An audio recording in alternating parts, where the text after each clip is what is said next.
What I'm showing here is actual batik making. This is a process that's been going on in the country of Indonesia for over 5,000 years. It originally started where they would make clothing for kings, and this is the process that they use. Now this is actually Go Fish fabric right here. Normally, or the first time around, it will start out as a white sheet of rayon or cotton or linen. It can be really any kind of fabric that we choose for it to be, and they will stamp it or dye it. In this case, where I caught them actually doing it, here and here, these two colors, is the fabric was dyed initially from the white to this color, and it's a kind of a marbleized, they call it. This is a rayon fabric, and then you'll see this metal dye, and he's actually creating these little zebras, which we ask him to do. Animal prints are real big this year, so that's what he's doing here. And so he gets this metal dye, and it's got melted wax, and it will the dye will be, or the wax will be put on the dye, and then it will be stamped on this fabric. Then there'll be a second dye that will go over it. Everything will receive a color except where the wax is. So then when they wash that off with a 55-gallon drum, you will see the zebra print in this particular case.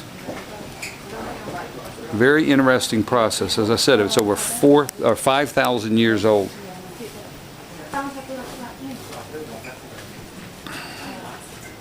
All of our clothing, all of our bags are done with this batik process. Hello, my friend. Abakawa. Very nice. Now next, the next aspect of after it totally dries out, Selamat pagi. Yeah, it's actually boiled out, and these are the 55-gallon drums that are used. They're not on right now, but they use to actually boil the fabric. They boil that fabric, and the wax comes off, rises to the top. They scrape it off, and then what they do is they use these big vats here. He's not going swimming. Actually, what he's doing is he's getting some of the color off of him. But this is where they do, you can see right here, this is wax. But what they're doing is they're washing all of the fabric.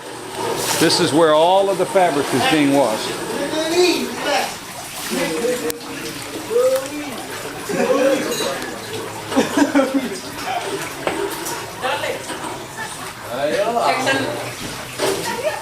Hello, boss. Halo, bos. Halo. Kan, bos. Terima kasih. Terima kasih.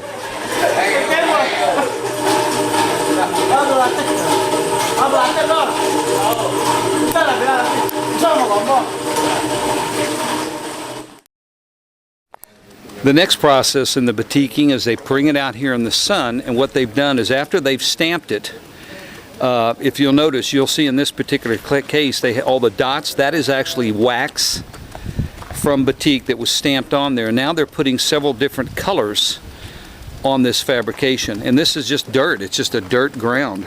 The ground is dirt, and what he's doing here is they're sponging on in different areas the batik, and it's kind of pushed together so that it will take on a little bit of a different look. There's a name, it's called marbleizing, and that's what they're doing. And you see this particular fabric is going to be in several different colorations, but we use this for bags, for hats, for other accessories like belts, hair twists, hair barrettes, hair bands, I mean, and then of course all of our clothing. Almost all of our clothing is done with the batik, which is again that process that's about 5,000 years old.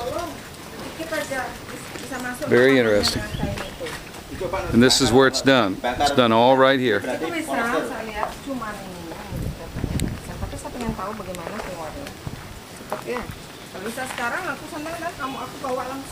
Hey Eddie, what's he doing right here?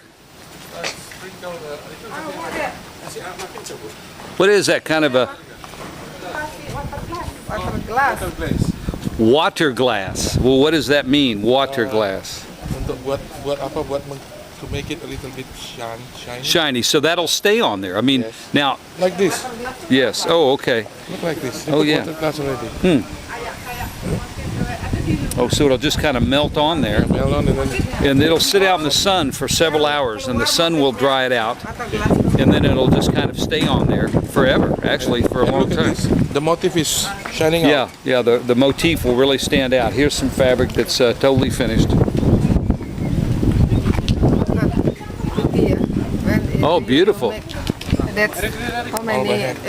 All by hand, yes. Meter. Yes, and we're doing 1,000 meters of each piece, and I'm thinking probably from here all the way to here, that end, that's probably about 10 meters. No, more than that. We have probably 10, 12 meters, and we do 1,000 meters of each one of these fabrications. So it takes quite a while. You know, it's a process. It can take up to 30 days to do it, and a lot of things that are a part of it, as well as the weather. It's got to be, the sun has to be out, not terribly strong, but enough to where the colors all match, because each piece is done individually.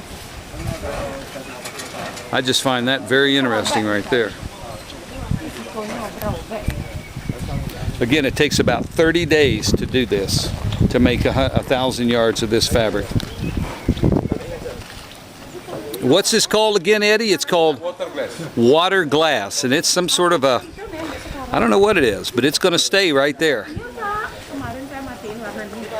And it will, this fabric will sit out here for probably a full day or two in the sun, drying. Everything is dried by the sun.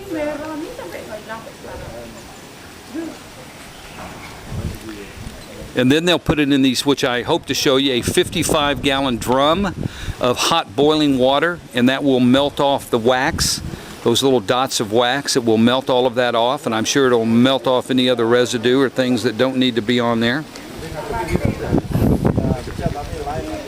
And then your fabric's ready to go. It's ready for it to be assembled into whatever it is we need it assembled into. You know, I'm still in the family that makes all of our fabrics, but many of them have to have their children here as well. So look at all the children. They play here, they live here while their parents work. It is just what they do. Hello. Hi. Beautiful children, huh? Abakabar.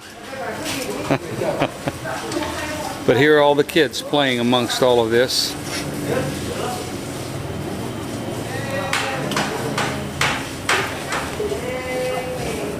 And again, it's our hope that we're able to help these families do a little bit better, so that they can provide maybe a safe area for their children to play. All right, in the car, we are now on our way to a Muslim community, and they call it Madura Island. It's really just a part of another community that makes a lot of our jewelry. But this is the road that we're going to get to this area. So, and actually, while we're going, some people doing something over here. I don't know what they're doing. check my bag. I have something at the back there for the kids. You bring this. Can I see it from here? Yeah, you can see the Kentucky. Oh, you talk about the Kentucky Fried Chicken. Yeah, we're gonna take a bunch. These guys have never had Kentucky Fried Chicken. In fact, they don't eat much chicken. It's mostly just rice. And so what we're doing is we're gonna have a fiesta, a ceremony, I guess they'd call it, with them. And but this is their area. This is kind of where we're going.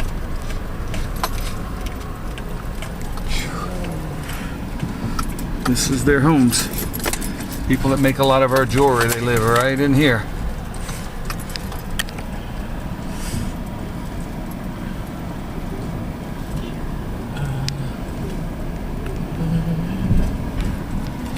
And a bunch of them know we're coming, and they are excited because we're going to have something most have never had, and that's well, none have ever had Kentucky Fried Chicken, for sure. And many have they just like I said, they do mostly rice, things like that. Ooh, they are ready. Yes, they are. That's our welcome mat they're going to lay out. And we're going to sit here. This is it. Oh yeah. It'll be a lot of fun.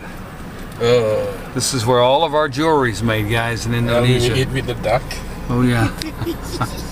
Look at all those kids.